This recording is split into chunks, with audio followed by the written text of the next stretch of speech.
Hello दोस्तों, कभी सोचा है कि ये जो पौधे हमें इतने शांत और स्थिर दिखते हैं वो असल में सर्वाइवल के मास्टर होते हैं। चलिए, आज हम पौधों की दुनिया के कुछ ऐसे राज खोलते हैं जो उन्हें सबसे मुश्किल हालात में भी जिंदा रखते हैं। तो सवाल ये उठता है कि पौधे आखिर ये कर कैसे लेते हैं। मतलब तपते रेगिस्तान से लेकर बर्फीले पहाड़ों तक वो हर जगह कैसे टिक जाते हैं। चलिए, आज इसी कमाल की चीज के पीछे का साइंस समझते हैं। देखिए, इस पूरे रहस्य का जवाब एक ही शब्द में है और वो है एडेप्टेशन, यानी अनुकूलन। इसे पौधों का अपना एक सर्वाइवल टूल किट समझिए। इसमें उनकी खास बनावट, उनके अंदर चलने वाली प्रक्रियाएं और यहाँ तक कि उनका व्यवहार भी शामिल है, जो उन्हें किसी भी माहौल में ढलने में मदद करता है। तो तैयार है? चलिए, इस सर्वाइवल टूल किट को खोलकर देखते हैं कि इसके अंदर क्या क्या है। हम पौधों की 3 मेन अडेप्टेशन स्ट्रैटेजीज को एक एक करके समझेंगे। सबसे पहली स्ट्रैटेजी है स्ट्रक्चरल अडेप्टेशन। आसान भाषा में कहें तो ये पौधे का बॉडी आर्मर है। मतलब उनकी फिजिकल बनावट ही कुछ ऐसी होती है जो किसी खास मकसद के लिए बनी हो। इसको समझने के लिए चलिए एक रेगिस्तान की कल्पना करते हैं। चारों तरफ बस रेत ही रेत और पानी की तो भयानक कमी। अब सोचिए, ऐसे में कोई पौधा यहाँ जिंदा कैसे रहेगा? इसका सबसे बेस्ट एग्जाम्पल है कैक्टस।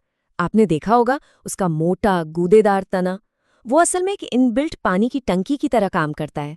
जब भी बारिश होती है वो उसमें पानी जमा कर लेता है। ये सब उसकी खास शारीरिक बनावट का ही तो कमाल है। और भी बहुत से उदाहरण हैं, जैसे पाइन यानी चीड़ के पेड़। उनकी सुई जैसी पत्तियों पर एक वैक्स की कोटिंग होती है जो पानी को उड़ने से रोकती है। और दूसरी तरफ पानी में रहने वाली वाटर लिली की चौड़ी चौड़ी पत्तियां, वो पानी पर तैरकर ज्यादा से ज्यादा धूप सोखने के लिए बनी हैं। तो हमने क्या देखा?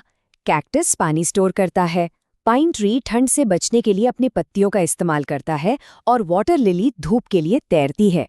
मतलब हर पौधे के पास अपने पर्यावरण की चुनौती का एक यूनिक फिजिकल सोल्यूशन होता है। चलिए, अब आते हैं दूसरी स्ट्रैटेजी पर। इसे कहते हैं फिजियोलॉजिकल अडेप्टेशन। अगर पिछला वाला बॉडी आर्मर था, तो इसे आप पौधे का इंटरनल सॉफ्टवेयर समझ सकते हैं। ये वो चीजें हैं जो पर्दे के पीछे चलती रहती हैं।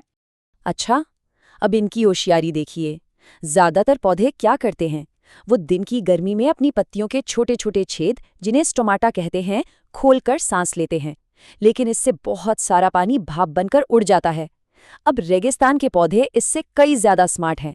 वो ये काम सिर्फ रात के ठंडी हवा में करते हैं। नतीजा, वो अपना कीमती पानी बचा लेते हैं। और उन मैंग्रोव्स का क्या, जो खारे पानी में उगते हैं? वो नमक से कैसे निपटते होंगे? उनका तरीका भी कमाल का है। वो 3 सिंपल स्टेप्स फॉलो करते हैं। स्टेप 1, ज्यादातर नमक को जड़ों पर ही फिल्टर कर देते हैं।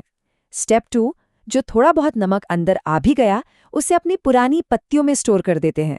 और स्टेप 3, बस उन नमक से भरी पत्तियों को गिरा देते हैं। Problem solved. और एक और जबरदस्त इंटरनल स्ट्रैटेजी है डोमेंसी, जिसे सुषुप्ति भी कहते हैं। जब हालात बहुत ज्यादा मुश्किल हो जाते हैं तो कुछ पौधे एक तरह से पावर सेव मोड में चले जाते हैं। वो बस सो जाते हैं और अच्छे मौसम का इंतजार करते हैं। और अब बारी है हमारी आखिरी और शायद सबसे दिलचस्प स्ट्रैटेजी की, बिहेवियरल अडेप्टेशन, यानी व्यवहारिक अनुकूलन। ये उस आम सोच को पूरी तरह से तोड़ देता है कि पौधे एक ही जगह पर स्थिर रहते हैं। सच तो ये है कि वो अपने आसपास की दुनिया पर लगातार रिएक्ट करते हैं। कैसे? अच्छा, आपने देखा होगा कि पौधे हमेशा रोशनी की तरफ मुड़कर बढ़ते हैं। इसे कहते हैं फोटोट्रॉपिज्म। इसी तरह उनकी जड़ें हमेशा ग्रेविटी के साथ नीचे की ओर जाती हैं। इसे ग्रेविट्रोपिज्म कहते हैं। और कुछ बेलें तो इतनी स्मार्ट होती हैं कि जैसे ही किसी चीज को छूती हैं, सहारे के लिए उस पर लिपट जाती हैं। इसे कहते हैं थिग्मोट्रोपिज्म। है ना कमाल? तो ठीक है, हमने ये सब जान लिया, पर सवाल ये है कि ये सब इतना मायने क्यों रखता है? यही वो प्रोसेस है, यही अडेप्टेशन है जो हमारी धरती पर पौधों की इतनी जबरदस्त वैरायटी यानी बायोडाइवर्सिटी को जन्म देता है।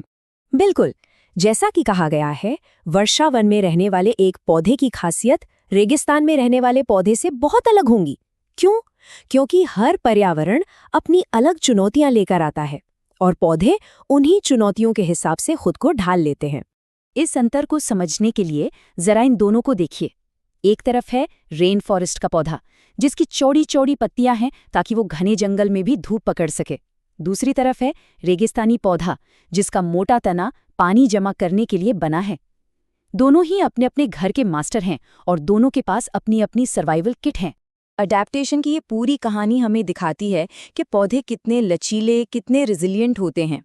लेकिन ये हमें एक बहुत बड़े सवाल के साथ भी छोड़ जाती है। हमारी दुनिया बहुत तेजी से बदल रही है ना? तो ऐसे में पौधों की इस कमाल की क्षमता की अगली परीक्षा क्या होगी?